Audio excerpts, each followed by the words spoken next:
तूफान नहीं होते, हर मानव इंसान नहीं होते।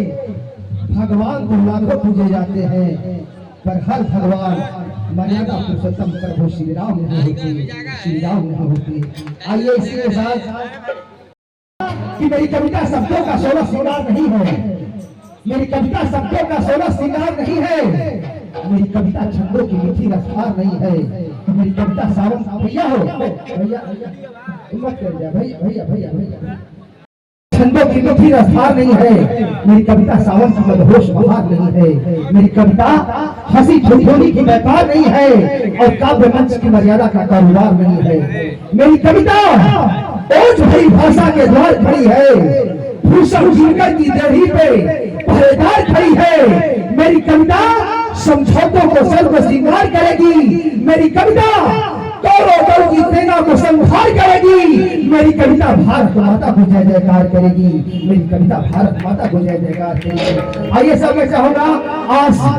जो भक्ति के रंग में हम लोग रंगे हैं, भक्ति के सागर में आज हम डुबकी हम लोग रंग लगाए हैं, ऐसा रंग में रंग सभी हम लोग रंग गए हैं कि जब रंग की बात आती है साहब, तो सदी के महानायक अमिताभ बच्चन के पिता स्वर्गीय हरिवंश राय के बच्चन में जब कलम आया, रंग की बात होती है, जब कलम में आया तो उन्होंने लिखा कि रंग भर से भीगे चुनर वाली। जब यही रंग आस्था के चौकट पर आया तो उन्होंने लिखा, भजन सम्राट अनूप जलोटा साहब ने गाए कि श्याम पिया मोरे रंग दे चुनरिया, कि ऐसी रंग दे कि रंग नहीं छूटेगा माँ, धोबिया धोए चाहे सारी उमरिया। जब यही रंग फिर भी पर्दों पर आया साहब, तो सुनील दत्त साहब ने गाया कि रंग और नूर की बारात किसे पेश करूं। जब यही रंग शायर के कलम में आया तो उन्होंने लिखा,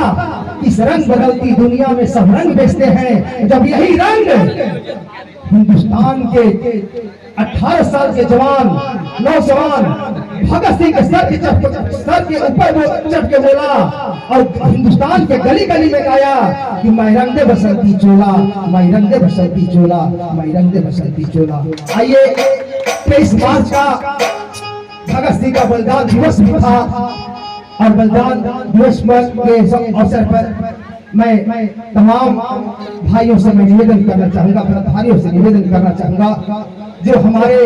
पहले के जो देश के लिए फांसी के फंदे को चुनते चुनते फांसी के फंदे पर चढ़ गए, उनके सम्मान में एक बार जोरदार ताली का स्वागत है भगत सिंह के सम्मान में। आइए चलिए आइए हम भोजपुरी गायक सरूराज सागर तमाम भोजपुरी के सुनवैया लोग ये मंच के माध्यम से बार बार नमन प्रणाम बा। हमनी के गार्जियन है मंच पर भी बैठल बा लोग, ये मंच पे मंचासीन गार्जियन के भी हमारा तरफ से बार बार नमन प्रणाम बा। गीत गौनई बहुत भइल, हमनी के माटी के संगीत गावे नहीं जब भैया हो तो बोला प्रोग्राम। बहुत खुशी के बात बा कि आज हमने के MS music studio Manoj Singh ji के माध्यम से हमने कुछ गावे बजावे के मौका मिलल करागर के पावन धरती पे। बातचीत कम हो के सतेंद्र जी राहुल आशीर्वाद हमेशा बना रहेला, यही से हमारा खुशी रहेगा और कुछ चाहिए वही ना बना रही। चले भैया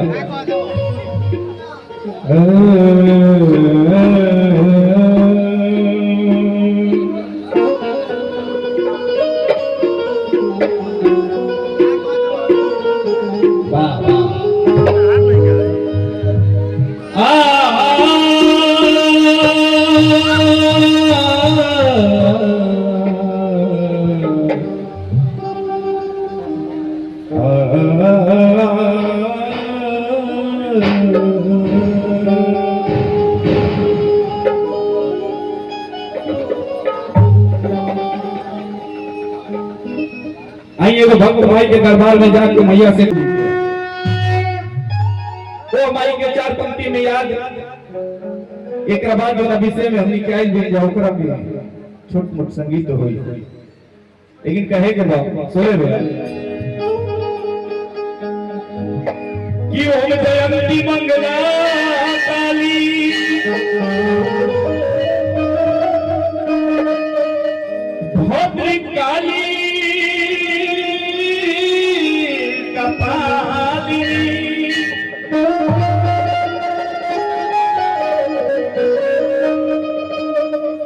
दुर्गे क्षमा शिवा धात्री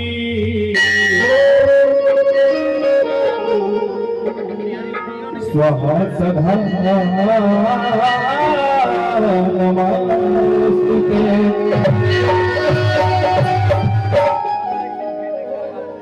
सबसे बड़ी बात की बात कि भगवान साक्षात लोग भगवान के रूप में माने देवी के रूप में लोग बैठल बा जे व्रत कइले बा वो साक्षात देवी बा कहीं दर्शन कैला के जरूरी बा एजा हमने साक्षात दर्शन होता सब भक्ति लोग के हमरा देने से बार बार नमन बा प्रणाम बा अरे बस एक बार आशीर्वाद हाथ उठा के दे जे भूखल बा इहे चाहिए हम के कलकार को कुछ चाहिए ना चाहिए मोहे और धान बिना रुपया न पैसा हमारा के चरनिया में रखिए मैया अपना भगतन के जैसा देखिए हमारे मुंह मत छोड़िए अबे तो मिजाज बनत मिजाज बन जी तो जवन मर्जी तो वन छोड़ ली आई एक भक्त बीना मैया बीना वाली मैया के जोहार कराता बड़ी भाव में अरे कि बीड़ा वाली मैया के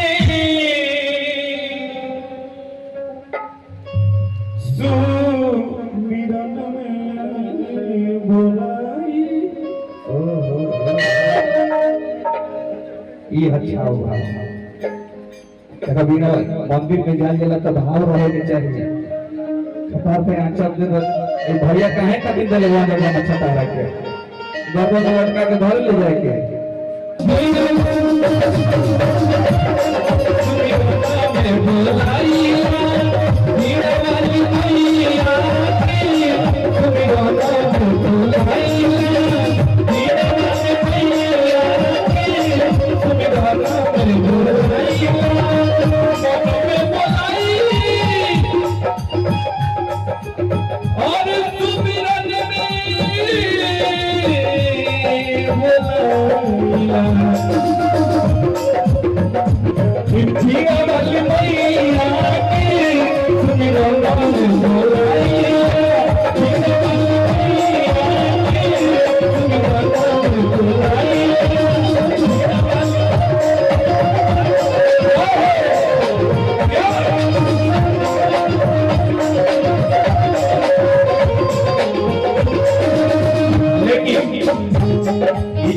चैत के महीना हसी राम प्रभु के जन्म पहले राम आएगी आएगी राम आएगी राम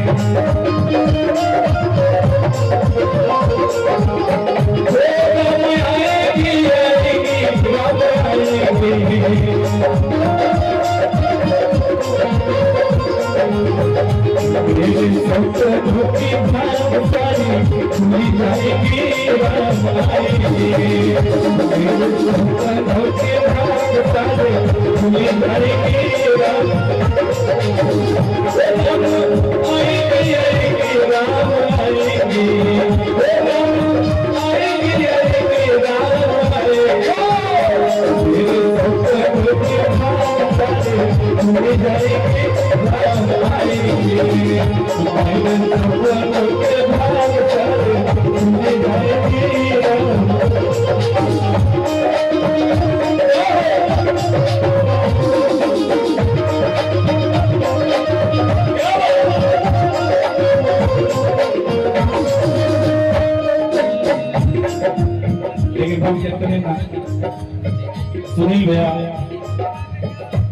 सुनीलो भैया बड़ी बढ़िया गावेगा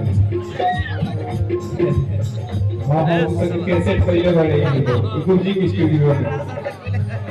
अरे गार्जियन आके कहे ना कि सरमाए के क्या होगा सब कहा था सुनील भैया बेटावा की अपना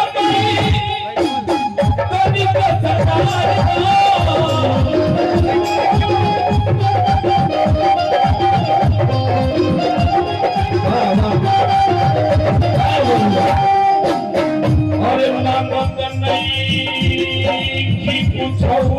के मैया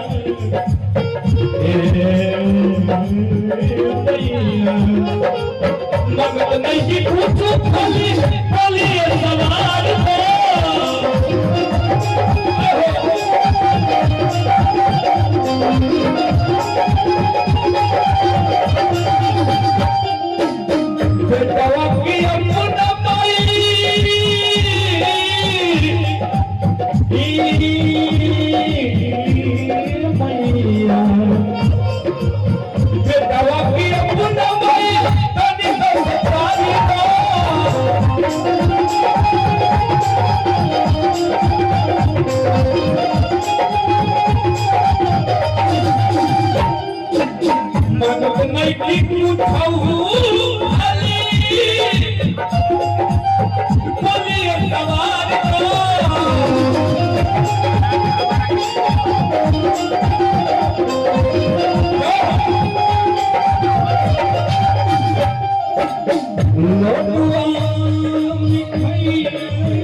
फूली अगरबत्ती दे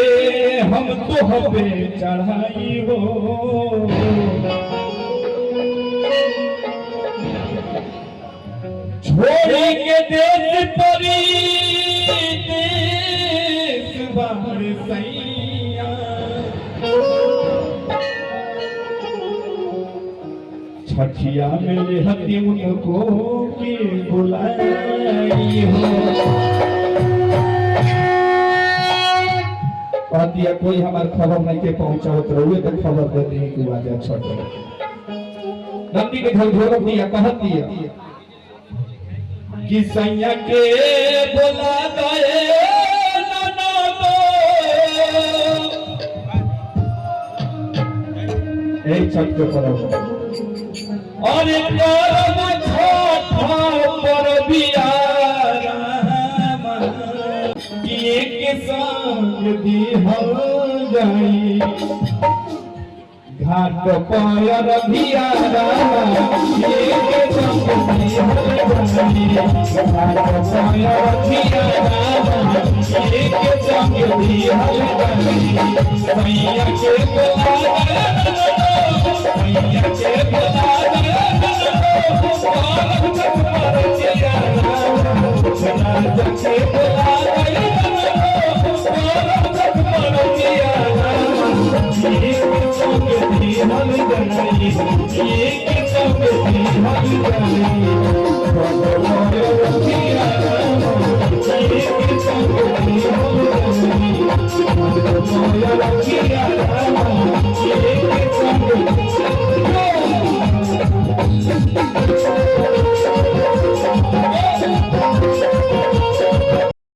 अरे की कहवा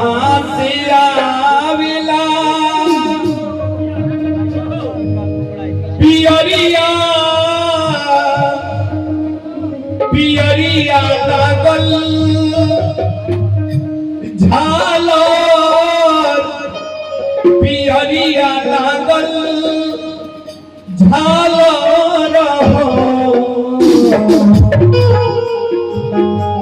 खाटी खाटी सुहाग जब माई वही घरे गावे में ए लाला ना कहवा से आई हसी इन्होरवा सिंहोरवा भरम से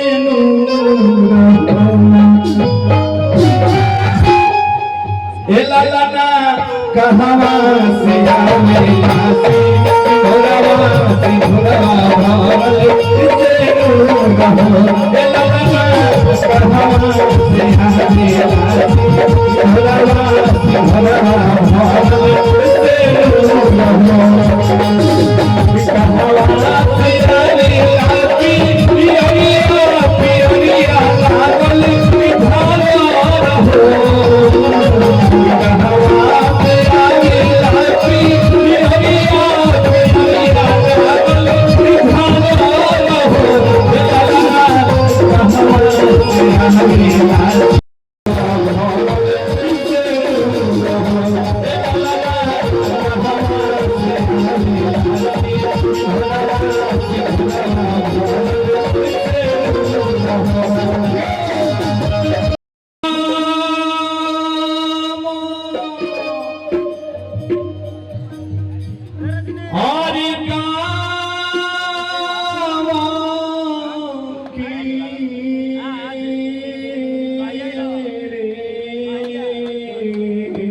रोजे रोज हो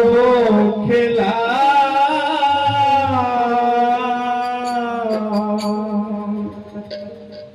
पूजन